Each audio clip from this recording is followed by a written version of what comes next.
pleasure. I'm going to stand right here because that's the camera. Pleasure to welcome all of you here to the Kennedy School. I'm Nick Burns. I'm professor of the practice of diplomacy and international politics. And it's a great pleasure for me to welcome my friend Phil Scanlan, the Australian Consul General in New York, to the Kennedy School. We had a lunch today with some students and members of the faculty to talk about his view of Australia and U.S. relations, but also of the wider world and of the often joint work that the U.S. and Australia are doing together in Asia as part of the U.S.-Australia alliance. It's a good day to be Australian. The Winter Olympics ended yesterday. Australia won 2 golds and 1 silver, which puts them up in the top 15 of the Winter Olympics powerhouses. Who would have thought that in Australia in the past? I will also say, as someone who was a diplomat for a long time and worked for the Australian government throughout many years, that it's always dangerous to say that we talk about this, we talk about allies. I don't think we have a better ally, we Americans, anywhere in the world than Australia. And I know in terms of the alliance between the two countries, that alliance is critical not just for what it's done in the past, but for what it must do in the future for security in Asia and the Pacific region itself. I'm a big fan of Australia and a big supporter of the continued alliance between our countries. Phil Scanlan is Consul General in New York. He has been someone who has been a leading person in bridging our two countries.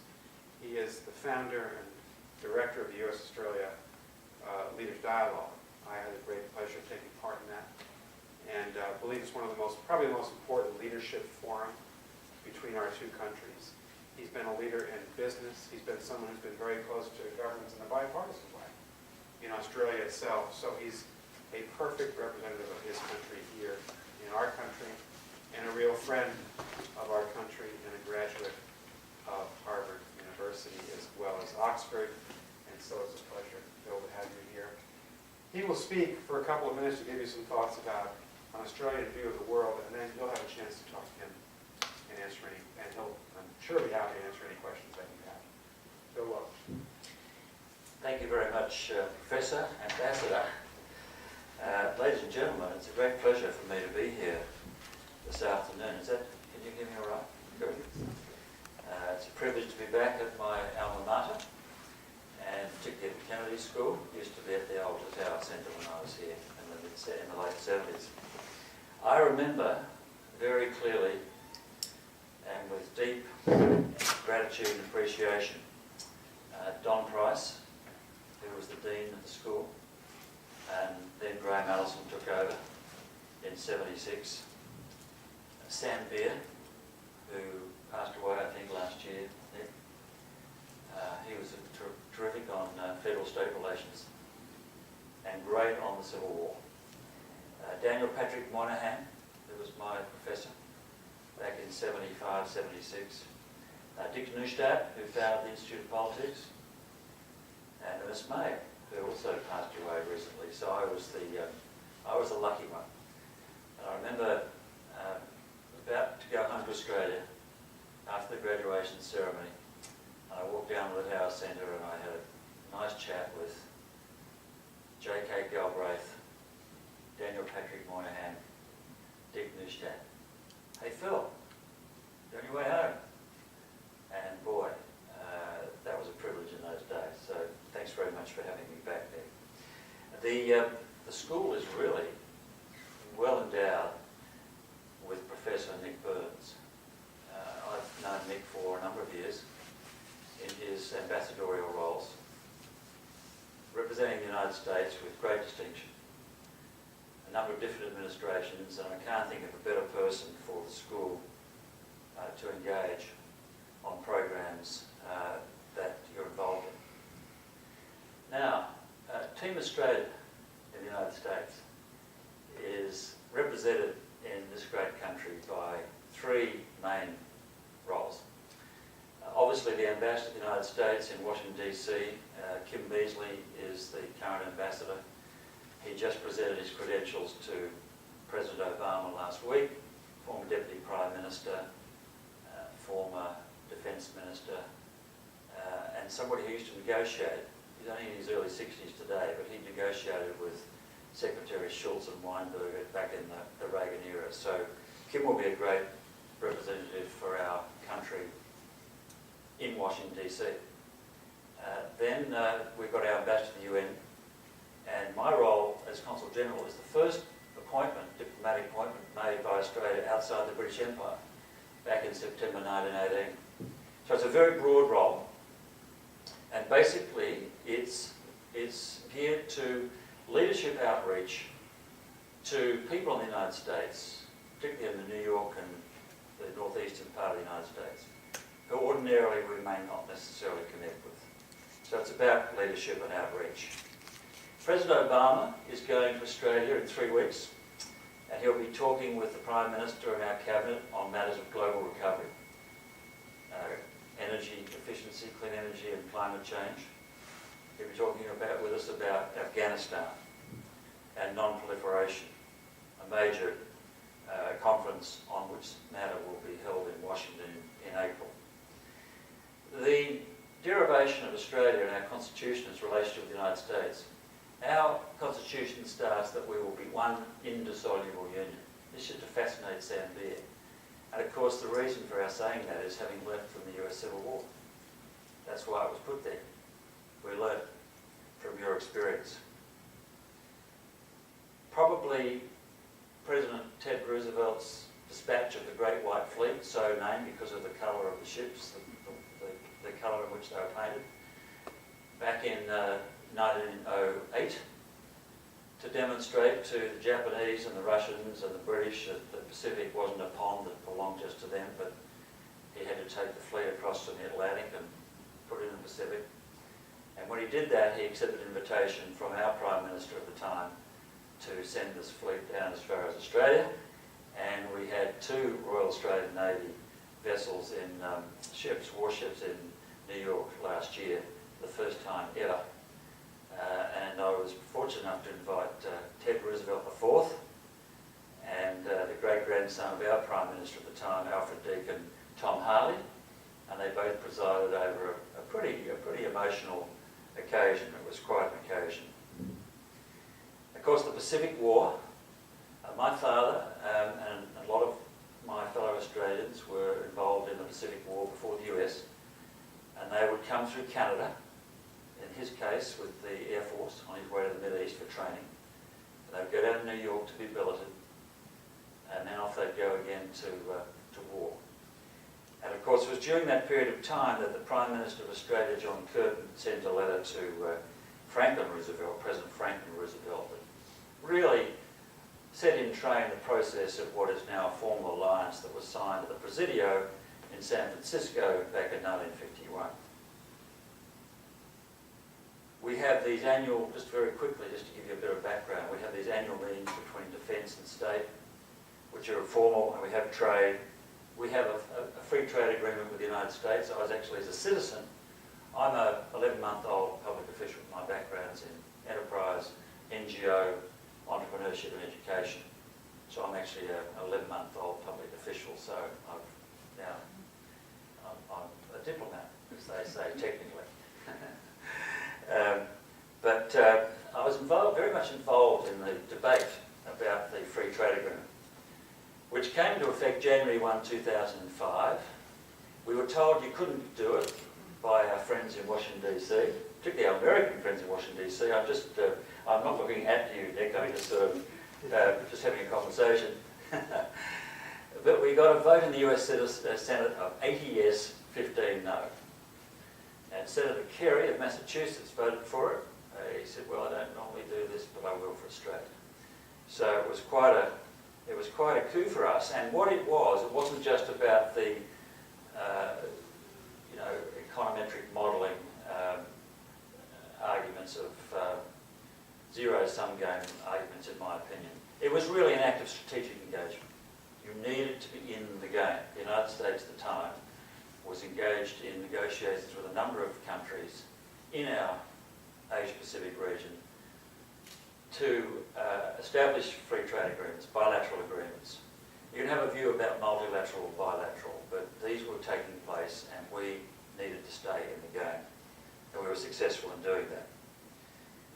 The United States is our #1 economic partner by way of two-way trade plus level of investment. Comfortably our #1 partner.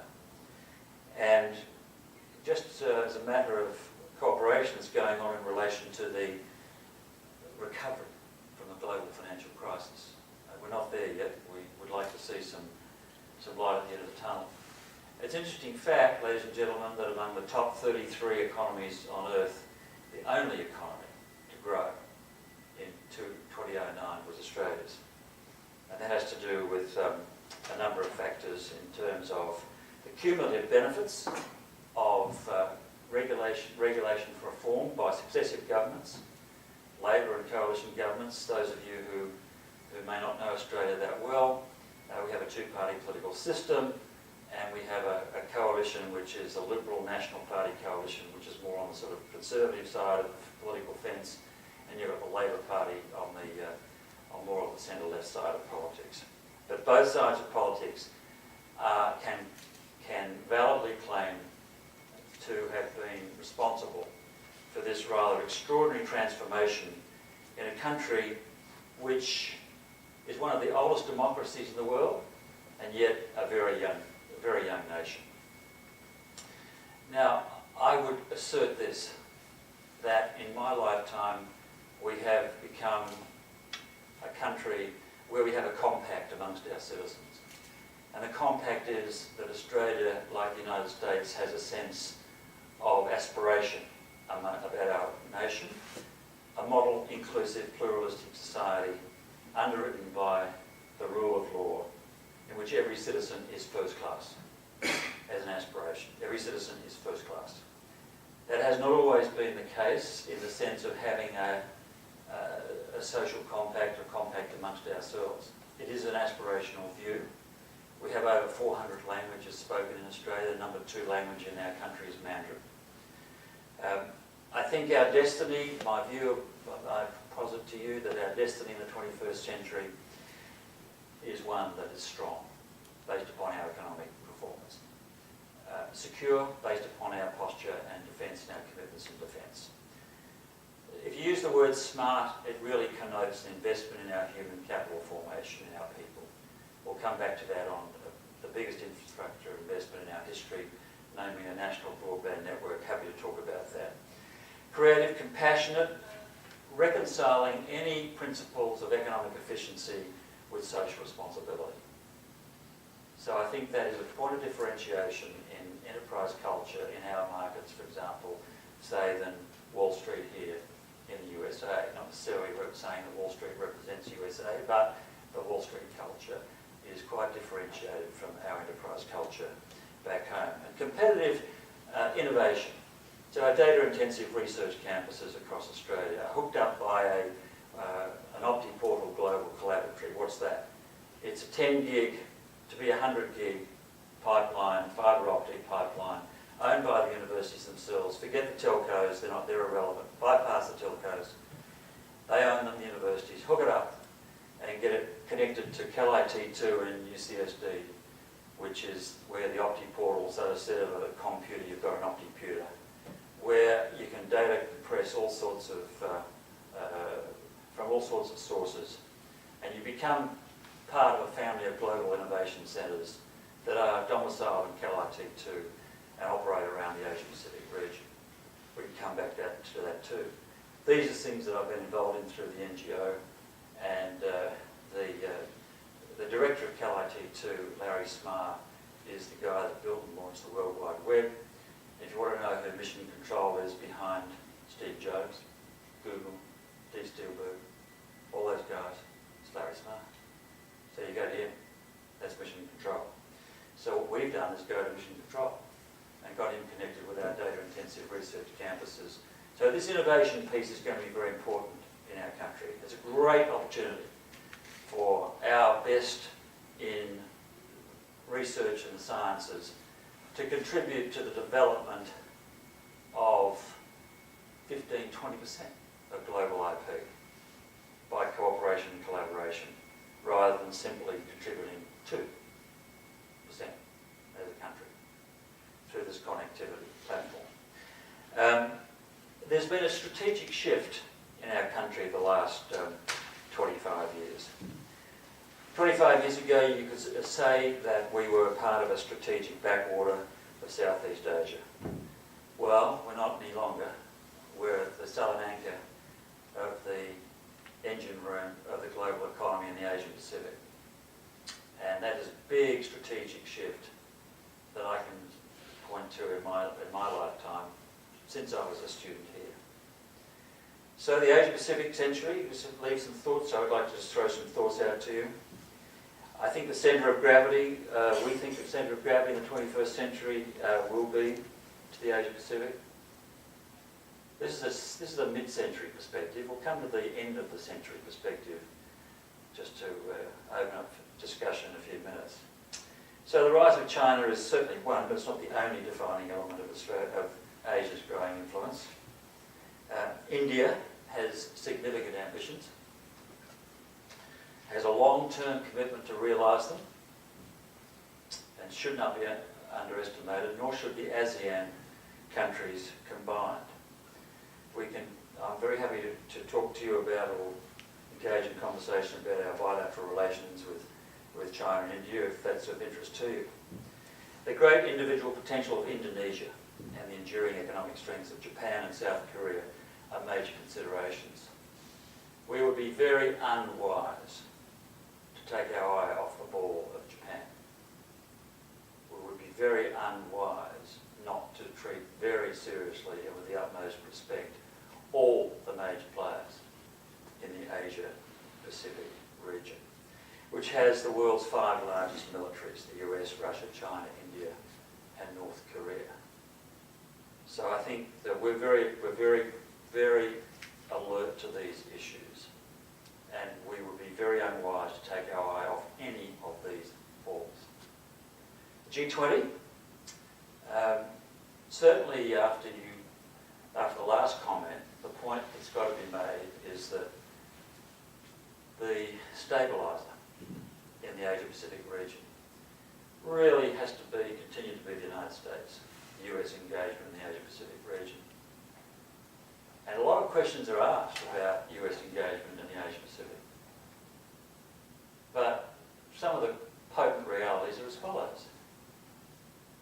Pacific Command in Honolulu covers 52% of the population of Earth.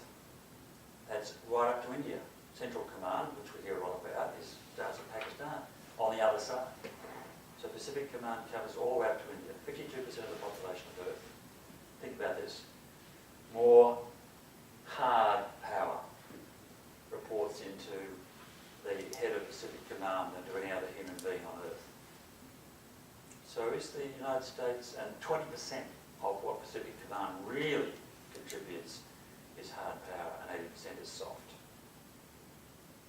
So we need to stay across all these strategic parameters and understand who the players are and the dimensions of commitment in a region extant and quo vadis.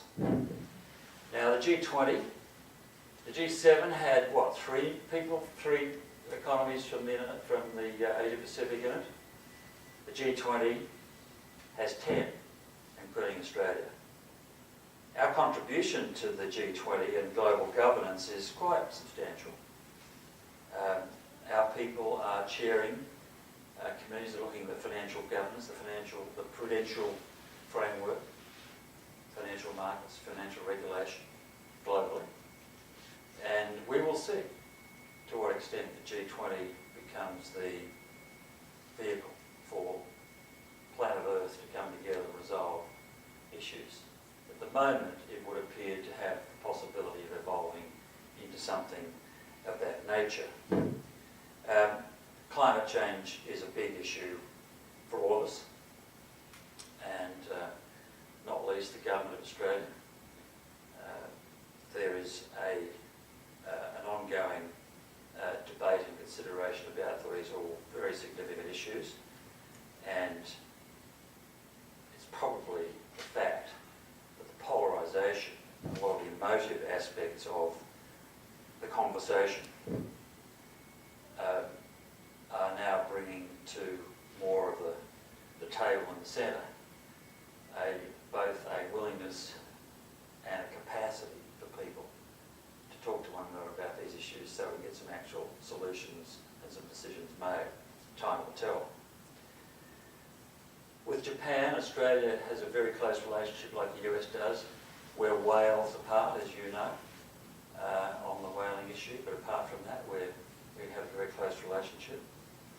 And I think Australia and the United States together need to recognise China, India and Japan as major players and assure them they have nothing to prove that will be counterproductive to global and regional prosperity. In other words, that we need to display and exhibit respect to each one of these major players, both extant and in the future, and that we want to behave ourselves and comport ourselves in a manner that would avoid any particular player feeling both not just inclined but the obligation, the necessity to prove points that don't need to be proven. Countries are great, the rest of the world knows they're great, so there's no need to prove they're great. No names, no pack drill, but, and in Australia's case, we love you, we love you, and we love you. And we know you're great, and you're great, and you're great. You don't have to prove it to us. We're having a lot of these conversations with our friends from these countries in New York, where it's appropriate to have these conversations. Okay, so I will put to you Quo Vadis, the end of the century. Do you think China, well, demographics define our future? Is China up? Okay,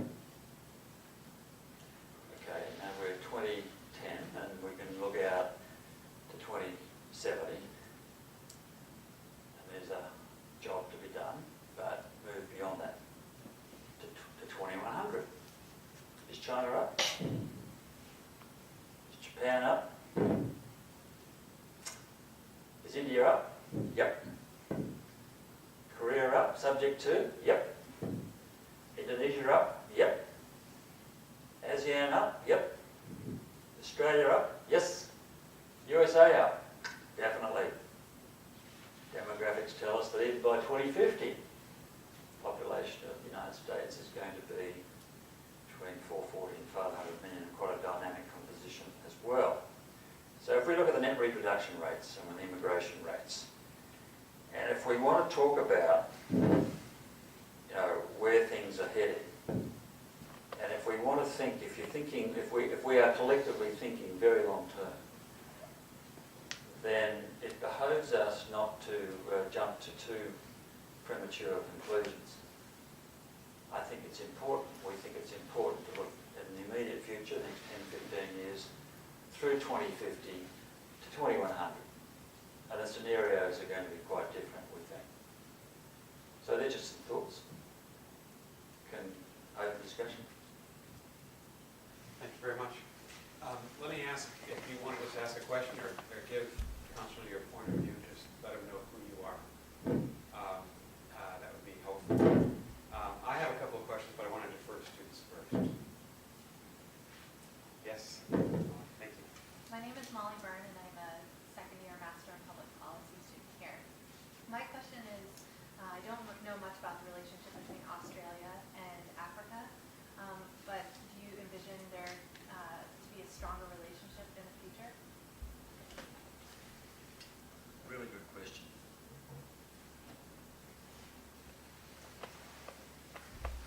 Really good question. Australia's connection with the African continent as a whole has a lot to do with armed conflict way back to 1874, the Mahdi campaign in Omdurman in 1874. And then you have the Boer War in 1898, 19th century. You have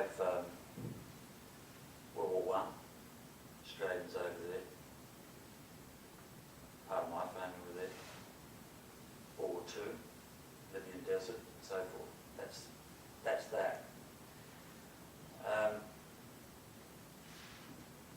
The legacy of that is hard to point to in terms of relevance today and having any significant impact on the level of engagement as we go forward. But that's sort of a bit of background. There is quite a lot going on in various Central and West African countries in aid programs. There is quite a lot amongst younger Australians. So you'll find a lot of younger Australians, a bit like Asia Pacific 30, 40 years ago, where in the Asia Pacific today you've got some institutionalisation of our engagement with the Asia Pacific region going on. In Africa, I don't think you can validly argue that, but what you can argue is that there is a strong orientation towards Africa in the area of development and finding models for ecological sustainable development rather than perpetuity poverty. And of course, major programs like anti-malaria campaigns, HIV/AIDS, very large, as part of a global project in those areas. Now, there are historical reasons for the colonialisation of Africa. Says there are historical connections between Australia and South Africa, for example, sporting links and so on and so forth. In my day as a student, the issue of apartheid in South Africa was a very, very a vital one. It was a very controversial one, and it tended to engage, excuse me, a lot of us. The argument in those days, this might be a bit ancient history for you, but I think it's important that these issues really resonated big time in my country. Issues like apartheid, and certainly with myself. In fact, when I was a student here, Percy Kaboza was the Neiman Fellow here, and he was the editor of the largest black newspaper in the world, called The World, in Soweto. And it was Percy, after I left here, who got me into Soweto in July '76 after the riots, just after the riots. And I went and met a lot of the union of black journalists and people like this who were described as, revolutionaries, radicals, the sort of people that were a real problem. In fact, other people who subsequently led to a reconciliation process after President Mandela assumed office. I was very impressed with those people. And the connection, the opportunity I had to meet them came through Percy, who sadly and tragically was murdered.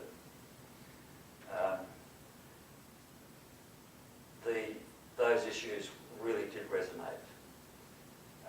But the pertinence of that to today is not as great as it was back then. In other words, that there's a very real need for Australia to engage South Africa, the new South Africa, and to engage the African continent, and we are in the process of doing that.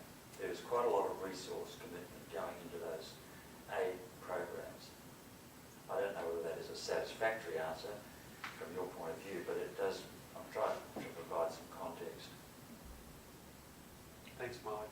My only comment to Phil's is that I think we're seeing a new brand of international politics, where countries, Councilman mentioned the G20, like South Africa and Australia, are going to have to be working together, I think, more actively in the next 10 or 15 years than they did in the last 20 or 30, simply because we've seen a democratization of power in the world. And these regional powers are going to play more on the global stage, and the G20 is one vehicle, the UN Security Council is another. Absolutely. We've just set up a New York Young Leaders program. It's called New York Young Leaders, not Australian, but we've initiated this.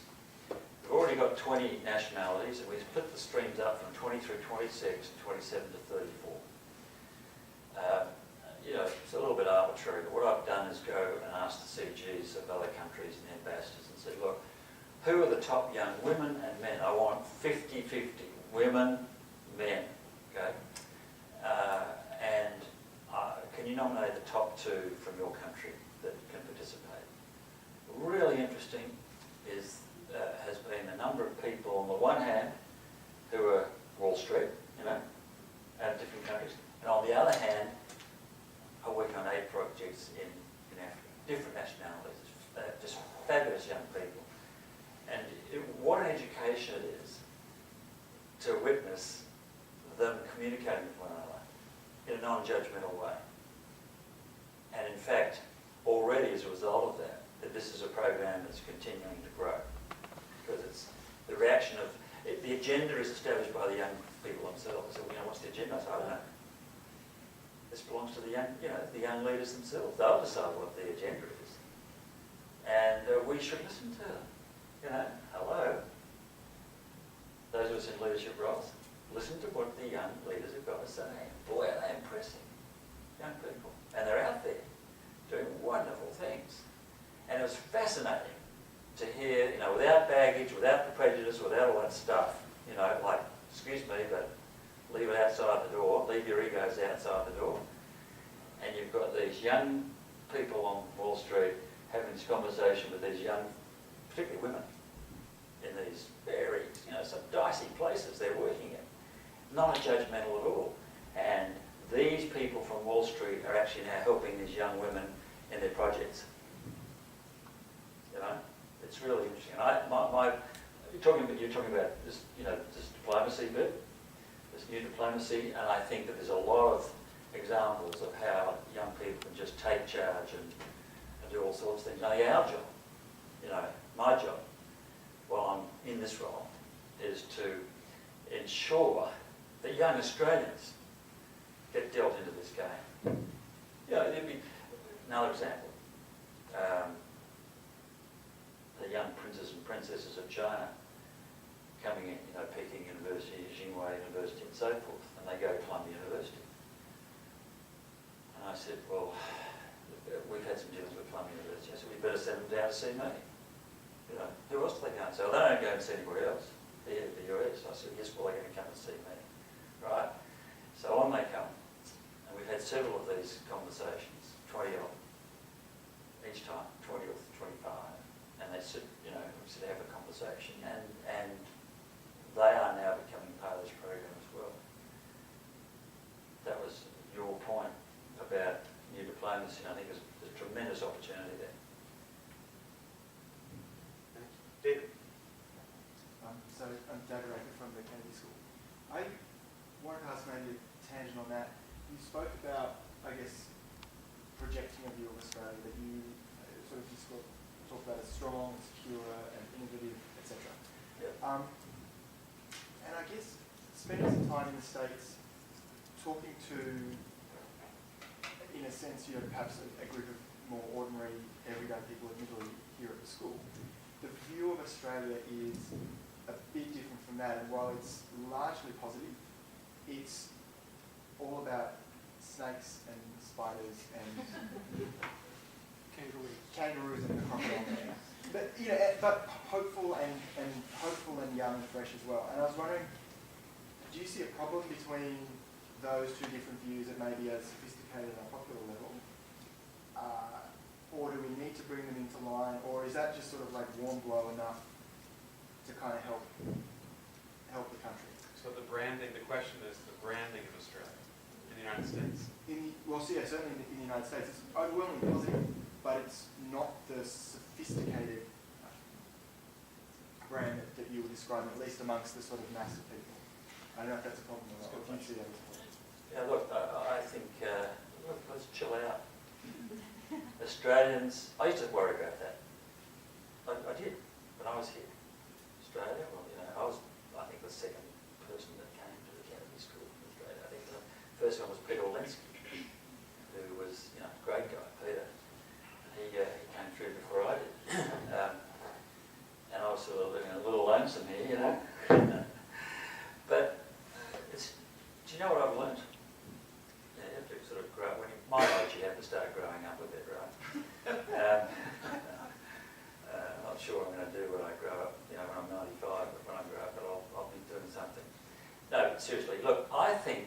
Australia's got, what I've learned on this watch, say in New York, okay, and like it, Australia has a very, very positive image. Just positive. It is not necessarily well informed. It might be, you know, Crocodile Dundee in my, 20 years ago. It might be Steve Irwin 5 years ago. It might be something else that people sort of connect with. But it's a connecting, it's a connectivity. You've got connect, you are connected. Are you from Australia? Great. So the door's open to engage. And I personally don't like selling my country. I don't think our job as ambassadors to sell our country. I think our job is to engage people to about planet Earth. We'll get round to Australia. You know, people are polite enough and we'll get round to Australia. And I think what's happening right now is that people who are alert, people at Kennedy School are alert by definition, then they can see that Australia is performing extremely well in this GFC. Well, how's that? I mean, what's going on down there? And there's some other interesting things happening. Just as a personal point of view, I think the issue of community cohesion and the diversity of our people being a national asset, over 400 languages, I mean, get me going, I will get going on this subject. I really feel strongly about this. And I'm really very proud of the fact, for the first time in our country, our Minister for Social Inclusion, she is the Deputy Prime Minister, as well as being Minister for Education and Workplace Relations and so on.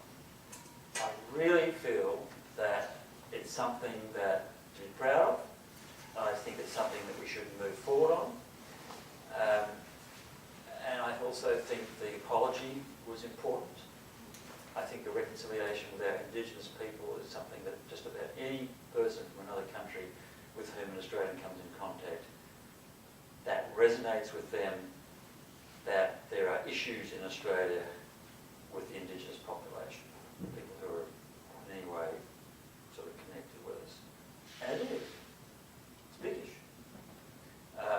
So I think that whole issue of the diversity of our people's national asset is extremely important.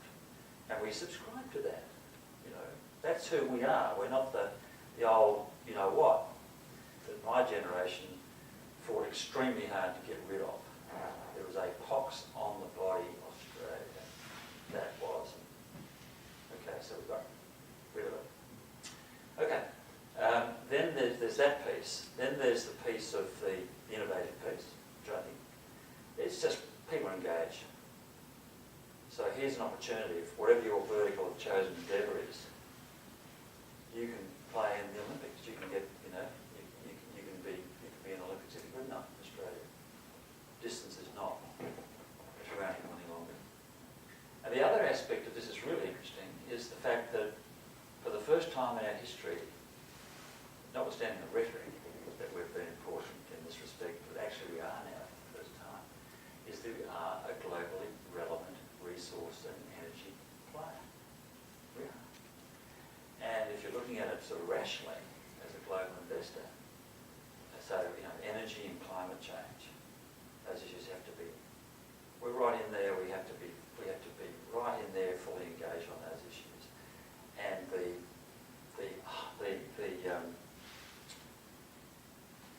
reliable, high quality, sustainable quality returns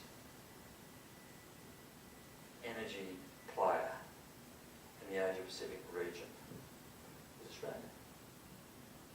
Now, that's a huge opportunity for us if we get our act together. Thanks, David. Yes, sir. I'm James Allworth at the Business School.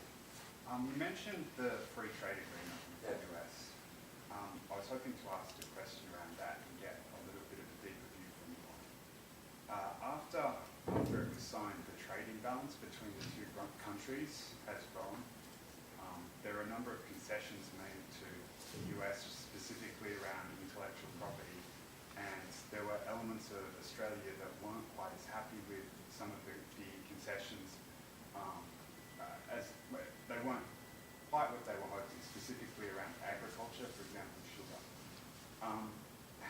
respond to the criticisms that the FTA is not a fair and balanced one? I think we're better off with it than without it. Starters, certainly, I think our exports to this country have gone up something like 46% since then, and according to the American ambassador to Australia yesterday, other way 56%. Look, on the sugar issue, before we go on, I negotiated the dairy deregulation in Australia. We're the only fully deregulated dairy industry on earth. And we were able to do that because we combined that with the biggest compensation scheme in the history of Australian agribusiness. Built around the consumer transfer of the milk subsidy, cost of taxpayer nothing. Very proud of that. And we got bipartisan support for it. Nobody knows how it was done. How was that done? It was about getting everybody's act together and playing on Team Australia. So when the negotiations on the free trade agreement with the United States came in, USTR, your colleague Bob Zellick, and our mutual friend rang me and said, geez, Phil, we can't do anything for you on dairy, you've already done it. My view about agribusiness is there is stop whining and get on with the game. From Australia's point of view, I've actually been through it. I've been out to 3 or 4 in the morning around Australia talking to dairy farmers till 3 or 4 in the morning, having this conversation about whether they're better off with it or without it. And what was interesting about that over a 3-year campaign was that they all voted in favour of something they intuitively abhorred, deregulation and globalisation, because they knew they would be better off as a result of it. As far as the sugar industry is concerned, the 2 politicians at the time who were the most significant ones pertaining to the sugar industry in Australia were the Prime Minister of the day, John Howard, and the Premier of Queensland, Peter Beattie. Both of them were very vigorous proponents of the free trade agreement. The decision that had to be taken by the Prime Minister was, do we leave sugar out and lose the whole thing? Do we insist on going in and lose the whole thing, or do we leave it out and run that risk? And he took the big call. I'm not going to given my position, I'm not going to get into a conversation with you about this side of the pond. But there are some legitimate arguments in relation to behaviour on this side of the pond that I'll leave. You mean the sugar subsidy? Yeah, just leave for somebody else to come to converse about. But you know what? I'll tell you something, that I've never had a bad meeting on the Hill as a CEO on these issues. Why? Because instead of engaging, if you've got a half an hour meeting, there's no point in going on the Hill and spending 25 minutes whinging about something on which nothing's going to happen. So what I would do is to go in, this is my business background when I was a CEO, I'd go and see Senator X and say, look, let's just say to you that your position on this is an abomination. And you understand that's our view. And I understand your view is there's nothing we're going to do about it, sport. Okay? And so, but what I want to ask you, Senator, is who's the best in your country on this? Who can you introduce me to do that with? What do you know that I don't know that could be of great benefit to me and my company and my stakeholders? Really? You want to know that, do you? Yes, I do. And yes, guess what? All sorts of things are forthcoming. It's a question of how you comport yourself. But in terms of the free trade agreement, my view is that we're better off with it than without it. The other issue, by the way, if I may, the US, there's a linkage with all sorts of other things going on with the US, and that's what I meant by strategic engagement. I really do believe that. And I do believe that if we hadn't engaged the US in a very forthright manner on the free trade agreement, then other opportunities might have gone by the by. Could I Yes, I will. I thought you were going to ask me that. The defence treaty. It's waiting ratification. What does that defence treaty do? What it does, it allows for the commercial applications of technology and in-ground investment in Australia on campuses in Australia for research and science that otherwise would never come our way in Australia. That would not have happened if we just said, given the vernacular salute to the United States on the free trade agreement. So I mean, it's a very real question you ask, and I think it's a very fair question you ask. But I happen to know from experience that I reckon it's 99% valid. I just said. You were going to ask a question. Yes. Sorry.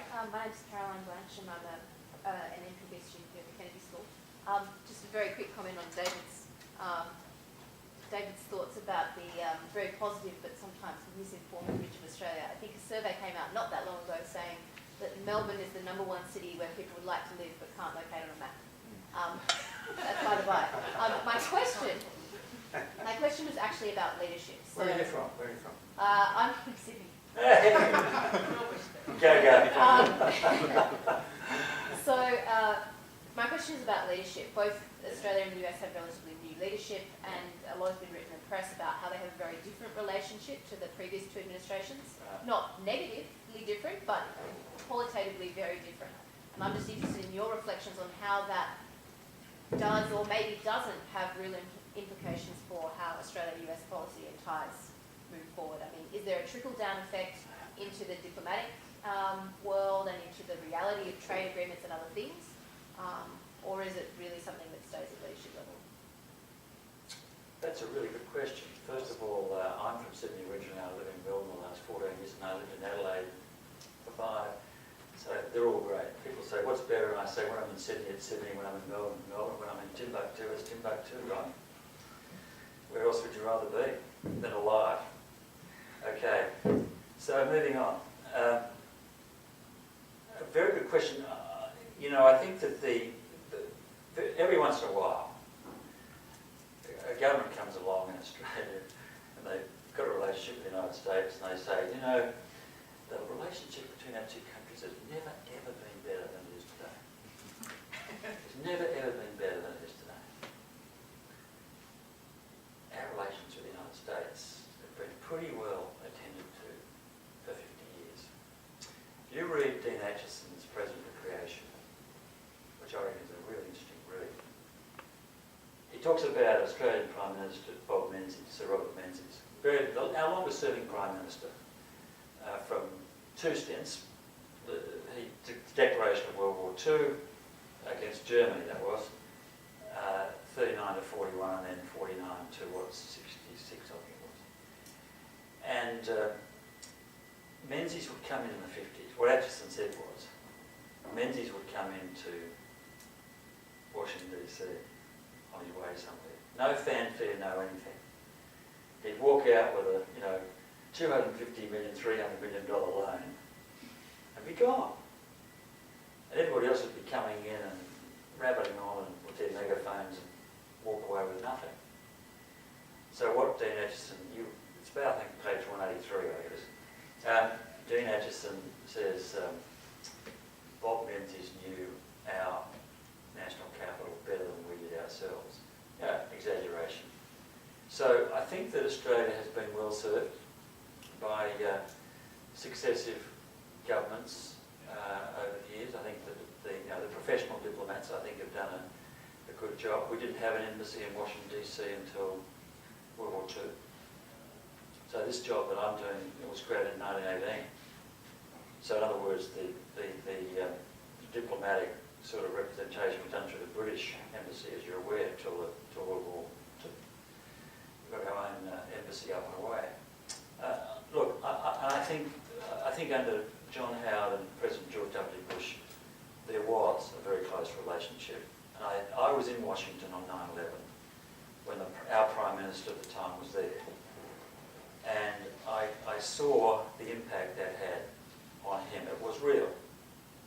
You can agree or disagree in our democratic system, let's put that aside for the moment. The reality is that it had a huge impact upon him, and his reaction was both intuitive and extremely purposeful. I think you'd agree with this, Mr. Undersecretary of the day, that our Prime Minister comported himself extremely well. And given the personality of the previous president, somewhat emotive in these matters, and these sort of things, there was a bond established, no question about it. I also think that President Bush, not only I think, I know, that President Bush, George W. Bush, because of what he felt was a real contribution to the US from Australia, he thought the relationship with Australia is important. He wanted to leave a legacy, ergo the defence treaty. That's where that comes from. Now, President Obama, first African-American president in US history, the world applauds, all the US applauds, the whole of Earth applauds. What a magnificent, given the history of the United States, what a magnificent occasion to celebrate. Then into the governance side of things, he is cerebral. What we read about him, and our Prime Minister is more cerebral than his predecessor. It seems they have a very good, they had a very good connection. They're both young, predominantly modern economies. Our Prime Minister speaks excellent Mandarin, which is not immaterial to the significance of the most important, for the management of the most important bilateral relationship on Earth for the next, 30, 40 years.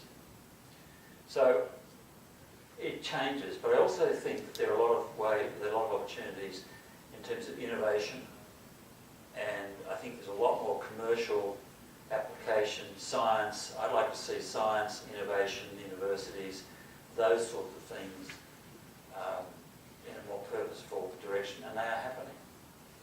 They are happening.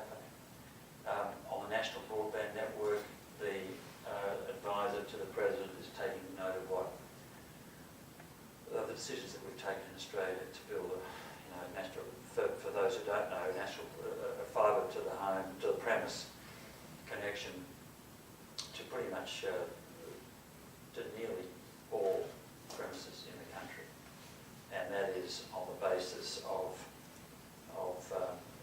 investing in the human capital base, the connectivity component, the connectivity plank and a platform that will enable sustained high community performance by the people of Australia through 2050 and beyond. That's what that's all about.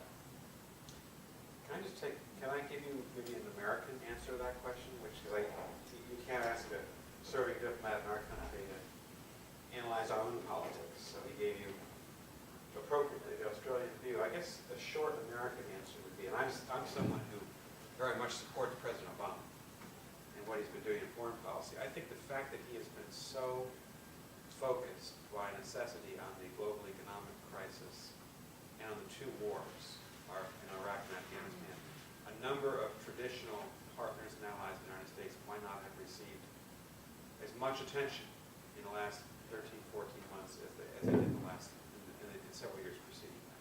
I think that has a lot to do with it. I say this, I was in India twice in the last 6 months. I know the Indians believe, many of them, in the leadership that perhaps they need more attention from the Obama administration. That's one. Second is the Obama administration has focused a lot of attention on China. Because of the global economic crisis. And China, the second largest economy, is going to be integral to that, its resolution. And third, it seems to me that as we have more difficulty prosecuting the relationship with China, you've seen the last couple of months, Chinese objection to American arms sales to Taiwan, objection to the president meeting the Dalai Lama, some more turbulence in that relationship. I think the Obama administration is going to circle back to what is true about American national security, that we have a few allies, just a few, that we can truly depend on. Australia's one. So I'm very optimistic about the relationship because I know that the value of it is concrete to us. And I think the balance of power is going to be a problem for the United States, an issue. And so I would think that countries like Australia, Japan, India, those three especially, will be critical of the U.S. in the future. maintain the balance of power that from within which China can rise peacefully, but rise peacefully, not in a destructive way in Asia. So all of that is to say, I think I'm very confident about the long-term future of this relationship, no matter who's in office in the United States. Hope that's okay. Yeah. Give that perspective. Yeah, I mean, the NGO that Nick referred to that we started, the Australian American Leadership Dialogue, is it's still part of my portfolio responsibility to keep that tracking along. It is bipartisan, and you've got a sense of bipartisanship in Australia. You've got Tony Abbott as the leader of the opposition, who, when this NGO meets, it's Team Australia and it's Team USA, isn't it? It's not Republican, Democrat or Coalition Labor. And they're serious about it. They are leaders. And I think that aspect of it is very important. And another initiative is the Young Leadership Dialogue. Again, it's making sure we've got some sort of institutional mechanism to deal young Australians and young Americans into an environment together, so they can address together the global issues from our respective perspectives. Anecdote. October 2008, the Governor of the Reserve Bank of Australia brings up the Deputy Chairman of the Federal Reserve, who just announced he's leaving. He'll be retiring at the end of his term. Looking over the precipice. I mean, big deal. And how much do you need? Fine. Glenn Stevens said to me that that phone call took 25 minutes, 15 minutes. I said, well, how long have you known him, Glenn? He said, 25 years. I said, you mean it took you 25 years and 15 minutes? Now, that's the point about these young leadership initiatives that we've got to push along. And the President and the Prime Minister and the wannabe President, maybe, whoever that might be, but certainly the wannabe Prime Minister of Australia are behind these initiatives, so that we've got a pipeline of leaders coming through, the cohorts. It's not just my generation, geez, we've had a good time, see ya. You know what I mean? It's actually, you got the pipeline coming through. And I'm like you. Now, Nick and I are part of this as well. Professor and I are part of this as well. So when I'm finished this job, we're going to continue with this. And our job will be, well, what do you reckon? And Nick will say, well, he's already told, in Big Ben, and other people will say, look, you should have this person, that person, you follow them in and you give them an opportunity. And I think that's part of our responsibility as well. Sort of a new diplomacy type of thing. Yeah. Yes, Hi, I'm Ross Gray. I'm doing the career PA here, ex-Adelaide and Canberra and Melbourne. Good on you, Ross. Currently Melbourne, I guess. My particular interest is in the regulation of financial services. Right. And we've talked a lot about the global financial crisis and how well Australia has done, and how it must be building here. I'm just wondering what opportunities you see for Australia to transfer the lessons we've learned to the US. I know there's a lot of move to develop, global financial architecture through G20, through Basel 2/3. So what opportunities do you see for Australia to pass on our learning, if you like? Especially, so if I'm just one thing, when the US, I know, is spending so much time looking at your financial regulatory system from many, many, many different perspectives. Yes. Well, first of all, what's happening? So you'll get a guy who spent 15 years on Wall Street, who's an Australian, who's now the deputy of ASIC, who's just come through, Greg Medcraft, Greg. And we've set up a New York Asset Management Task Force, which goes straight to which has been working with the government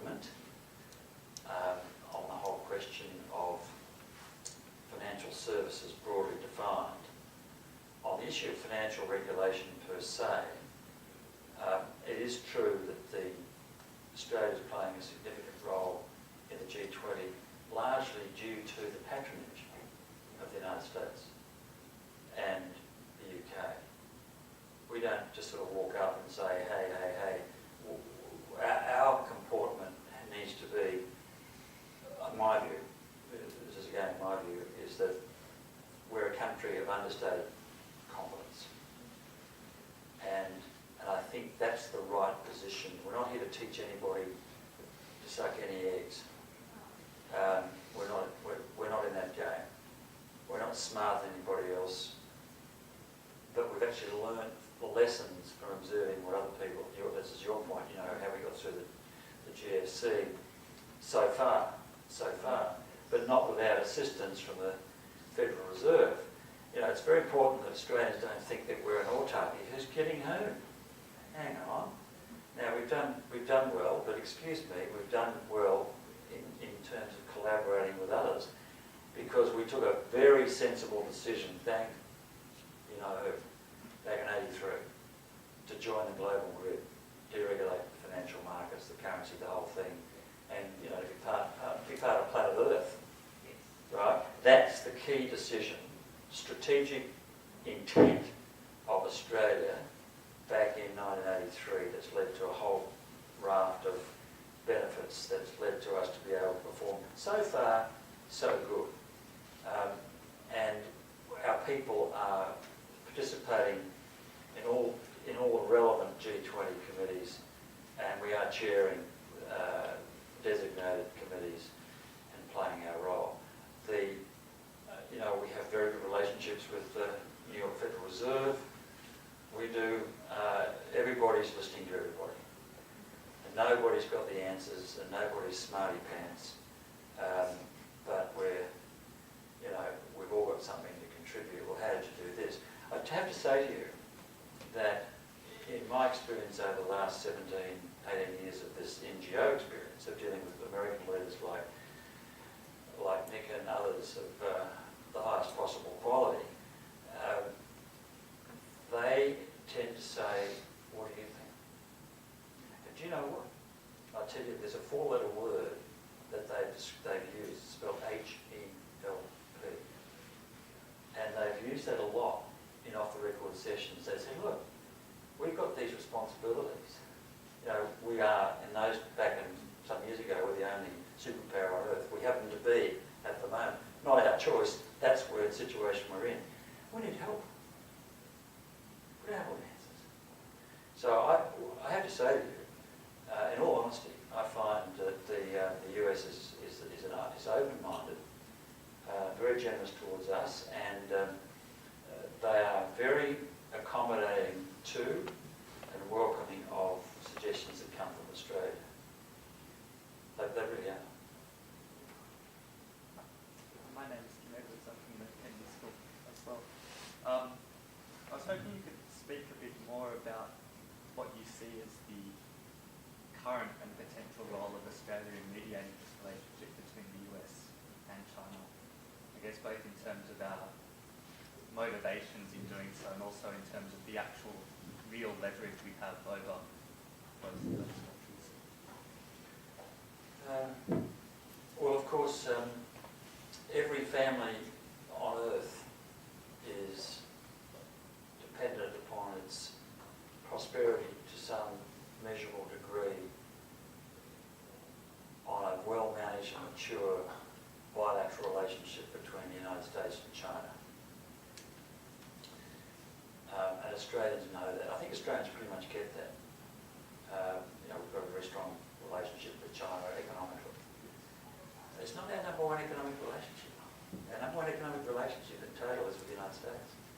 Our number one trading partner is with China. The level of investment from China at the moment is not, but of course it's growing. It will continue to grow, and it will be, let's hope it will continue to grow because it's very welcome, as is all other investment from offshore.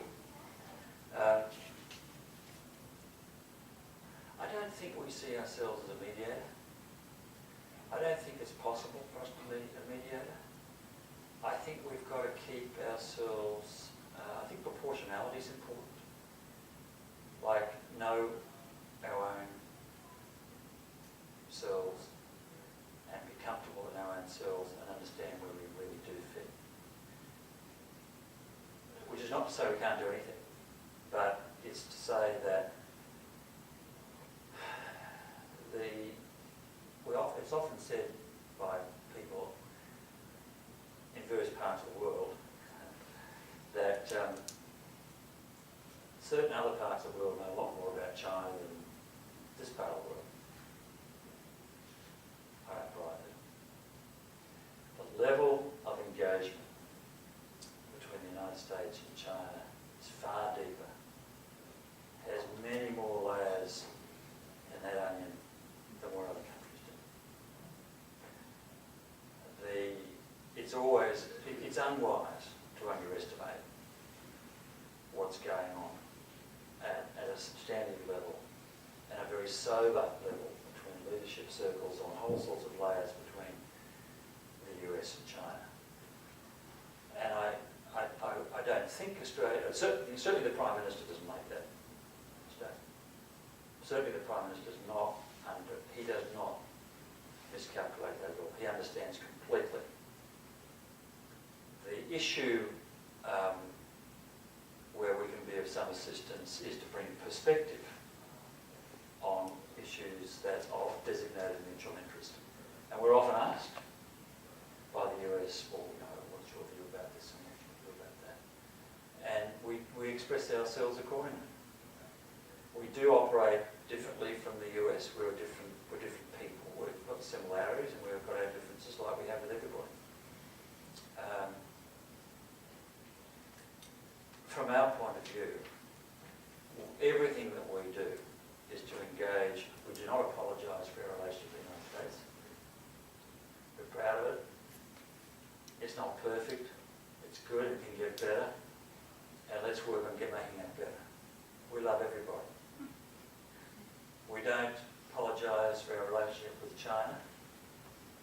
It's getting better. It can get a lot better, so let's make it get better. We love the Chinese people.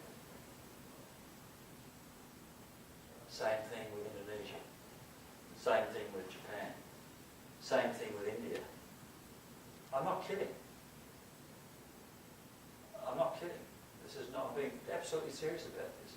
I think Australia has got the opportunity to engage all our interlocutors and at the same time make it very clear what the bedrock of our security is and the importance of securitising the prosperity of the whole region long term.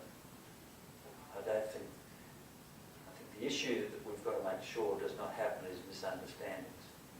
It's extremely important to avoid misunderstandings of these matters. Now that is what, even between ourselves, and the operative word is even, between ourselves and the United States, that's in fact why I set up this leadership dialogue. President George H.W. Bush, conversation with him, and he said, well, what's the problem? I said, well, you may well, Mr. President, be the last president to embody the emotional ties. This is January 1992 on Sydney Harbour. You might be the last president to embody the emotional ties flowing from the mutual experiences of World War II. Yeah, that's probably right. Berlin Walls has come down. Everybody's reviewing their normative ties. Quo vadis. Australians run the potential peril of presuming the permanence of the alliance with the United States. Now, we were just over in Wadsworth House, and that's where President George Washington, before he was president, got his army ready to rock and roll.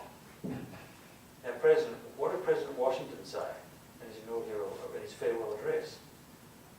Beware permanent entanglements with any foreign power. There are no permanent enemies and there are no permanent friends.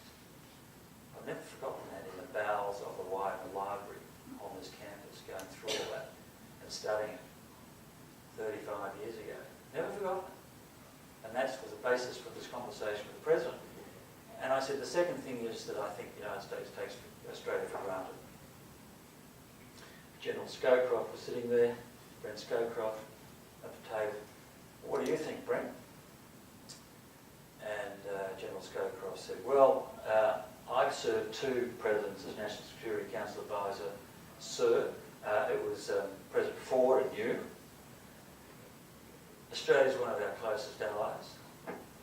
This is the first time I've ever visited Australia. I think Phil's right. This is just after the first Gulf War. So I just think that we, from Australia, you know, us, we're not preaching to anybody else, but I think what we owe ourselves is that we really need to engage. Multi-tiered strategic engagement, whether it's in business, which I've had the pleasure of doing, or whether it's in diplomacy, or it's education, or whatever it is. I think we need to understand a lot more about China as well as the United States before we can play the mediating role. But you are, I think you're onto something there where there is a triangulation. There's some form of triangulation potential that I do think is there.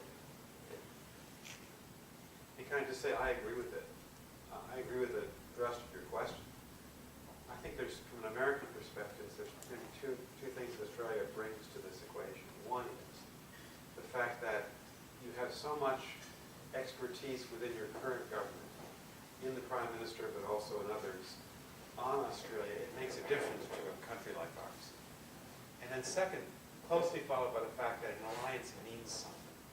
When you serve in government, the fact that you're allied, and we have, you know, just 3 alliance relationships in Asia, means that there's a degree of trust there that goes a very long way. And third, I guess I'd say that I think that the Consul General is right, that China's going to be the big question over the next 50 years in international politics. The U.S. will be in search of countries that it trusts, not to contain China. That would be an utter failure and catastrophe. But to engage China in such a way that the democratic axis of Asia is strong. And the democratic axis of Asia runs from Japan to Australia to the United States to South Korea in terms of an alliance structure. So I actually think Australia punches far above its weight in global politics, in part because of what it is and the way it relates to its allies like the United States. And I would agree with General Scowcroft. I said at lunch today, with the British Consul General seated next to me, I said, I know we have a special relationship with Britain, but there isn't a more important ally than Australia, ally, pound for pound. And I certainly felt that in government. I think it does get to this very interesting question. You know, we don't try to encircle China, we don't try to contain China, but we have to engage it from a position of strength. And I think that keeps the U.S.-Australia alliance quite relevant far into the future. Yes. Can I just ask, and perhaps it might be a bit difficult for not to answer this question, that perhaps you possibilities, but traditionally Australia and the US, when we look to do business in East Asia particularly, we've gone to Japan because it's the other big democracy, trusted partner. And you're right, we can't forget about Japan in the Asian equation now, but is the time for us to start to look to another partner? I mean, there's emerging democracies in East Asia. Indonesia jumps to mind. Sure, it's a risky strategy, but do we need to, if we're looking for a partner for Australia and America to partner in Asia, as opposed to bilateral relationships, do we need to look further abroad? We need to engage everybody. I mean, seriously. We've got a relevance to everybody in the region through our energy positioning, strategic positioning. So my view on life is that you never take your eye off any of the balls. You've got to have more than all in the air, and you've got to engage everybody and go for broke in relation to all of them. So I think our relationship with Japan is extremely important, and we would be very unwise. Any country that deals with Japan would be very unwise to take their eye off that ball.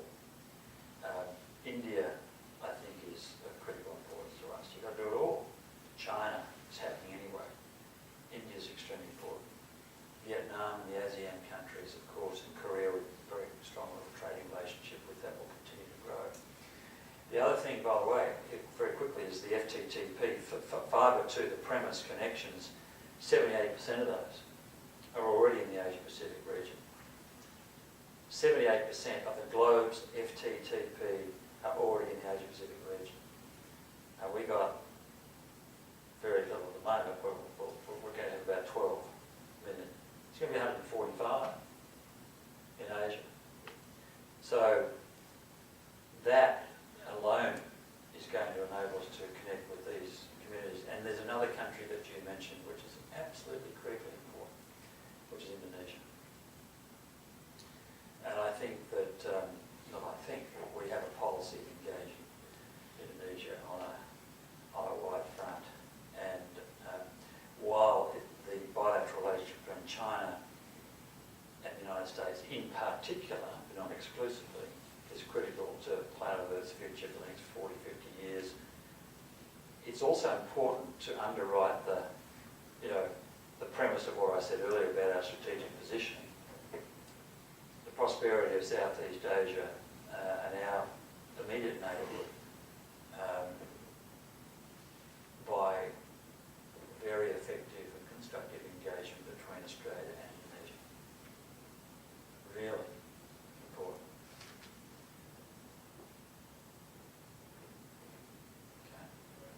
Okay. So, Hi, my name's Wade Barnes. I'm a first year Master of Public Administration here. Back in January, it seemed like bilateral relations between India and Australia suffered a little bit, maybe not at the government level, but at the populace level in particular, because of a series of incidents in Australia. What sort of diplomatic steps were taken by the Australian government to maybe mend that a little bit? I'm glad you asked that question. There have been a whole spate of them. The reality is that certain authorities in Australia were very slow off the mark.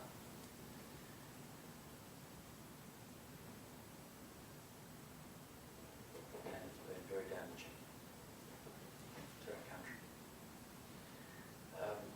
When something like that happens, and we're talking about a series of attacks on Indian students in the state of Victoria, the southeastern corner of the continent of Australia, capital of which is Melbourne, where I live. We've got 86,000 Indian students with holding visas in Australia. I have done a lot of teaching at Melbourne University and other universities in Australia with Indian students, Chinese. I mean, predominantly, if you go to an international business course and you teach there, which I've done for, 10, 15 years now, let's say there's about 80 in these graduate classes. 80 to 90% would be from some part of our Asian Pacific neighbourhood. If and when something like that happens, authorities are going to be all over it. Like yesterday, all over it. We've done it in the past, and it's worked. And it was the foreign minister is making his third visit to India as we speak.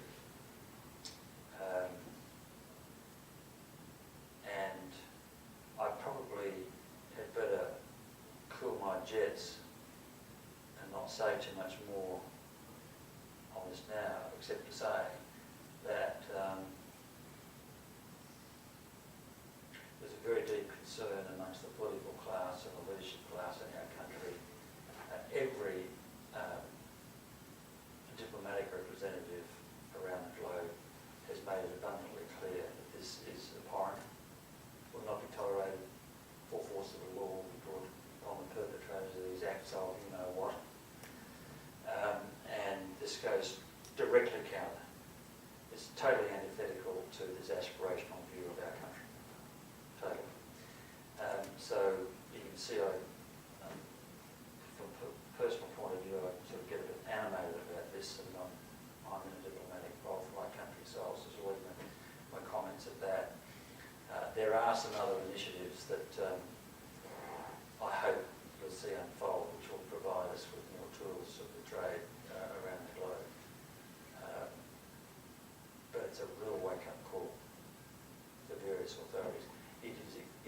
largely exclusive to the state of Victoria, which has a tradition of tolerance. State Victoria is the intellectual capital for radical left and to some degree the conservative, the centre left and centre right, the two.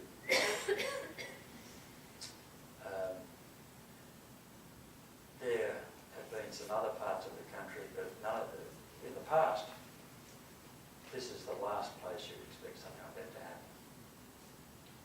Do you agree? Absolutely. Yeah. And I mean, I agree. Go ahead. No, just, I mean, I have, I guess, a perspective from a law enforcement perspective that a range of agencies misinterpreted the early signs and the diplomatic fallout, of that and a few other incidents as well, Yeah. are enormous.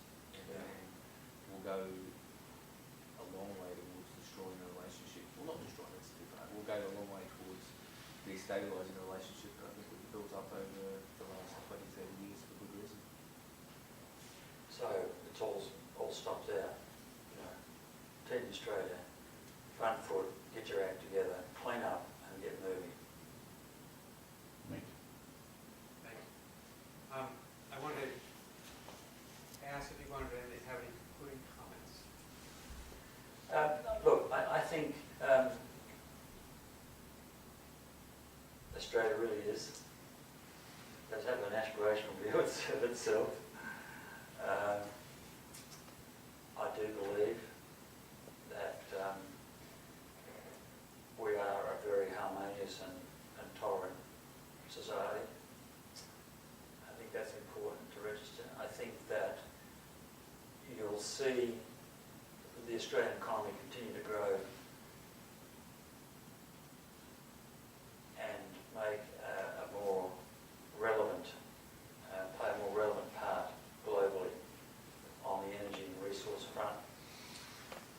And I think that engaging moderate Islam in Indonesia is critically important. I haven't made a comment about this, Nick, if I may, and that is that one of the major decisions that was taken by Australia in relation to building schools in Indonesia as part of an aid program, and part of the explanation of the decline in voter support of the extremists in Indonesia is attributable to this, is to propose to our friends in Indonesia that they move the jurisdictional oversight and responsibility of religious teaching in schools from formerly the Ministry of Religion to the Ministry of Education. And so Wahhabism, Kaputski. And I've been doing business in Indonesia for, 30, 40 years. They're fabulous people, Indonesians. They're great people. And I think that is encouraging. I think I would encourage our friends here to look at Indonesia as a place of strategic engagement, not just for Australia